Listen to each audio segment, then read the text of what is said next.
Praise the Lord. கண்ணீரின் மத்தியிலும் கவலையின் மத்தியிலும் ரொம்ப சோர்ந்து போய் உடைந்த மனதோடு பிறரின் உதவியை கூட நாட முடியாத சூழ்நிலையில் இருக்கீங்களா? நீங்கள் பிறரின் உதவியை நாடினால் கூட அவர்கள் செய்வதற்கு இப்பொழுது தயாராக இல்லையா? ஆனால் நீங்கள் பிறரின் உதவியை தேட வேண்டிய அவசியமே இல்லை. ஏனெனில் நீங்கள் இப்பொழுது எங்கே இருக்கீங்க தெரியுமா? ஆண்டவராகிய இயேசு கிறிஸ்துவின் உள்ளங்கைகளில்.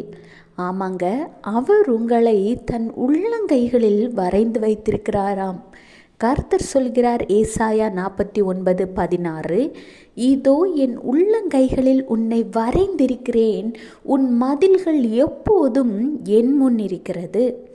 உதவி செய்ய யாரும் இல்லை, கஷ்டத்தில் ஏன் என்று கேட்கக்கூட யாரும் இல்லைன்னு கவலைப்படாதீங்க. ஆண்டவராகிய இயேசு கிறிஸ்து அதிகமாய் நேசிக்கிற பிள்ளைகளுக்கு தான் இத்தகைய போராட்டங்களும் பிரச்சனைகளும் கஷ்டங்களும் இருக்கும். எதற்காக தெரியுமா? இவை எல்லாவற்றிலும் நீங்கள் பலப்பட வேண்டும். பலப்பட்டு சுத்த பொன்னாக விளங்குவதற்காகவே. ஆண்டவராகிய இயேசு கிறிஸ்துவின் பிள்ளைகளாக நீங்கள் இருக்கும் பொழுது உங்கள் தகப்பனாகிய இயேசுதான் உங்களுக்கு ரோல் மாடல். அவர் உங்களுக்கு தந்திருக்கிற அதிகாரத்தை கொண்டு நீங்களும் பொல்லாத சத்ருவாகிய சாத்தானை வீழ்த்த வேண்டும். ஆண்டவர் உங்களை குறித்து வைத்திருக்கிற அந்த சித்தத்தை நீங்கள் நிறைவேற்ற வேண்டும்.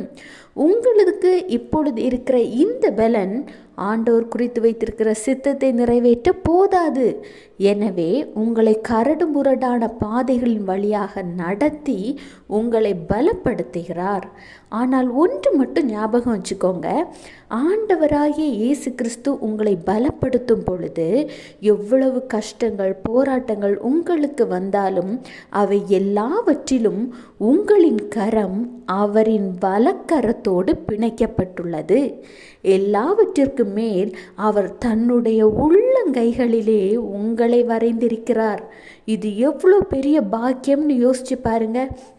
இதை நினச்சி பார்த்தீங்கன்னா உங்களுக்கு இப்பொழுது இருக்கிற இந்த கஷ்டம் பெரிய விஷயமா தெரியாது.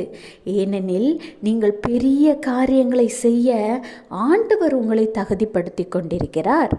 கவலையை விடுங்க, சந்தோஷமாக இருங்க. Have a blessed day. Jesus bless you.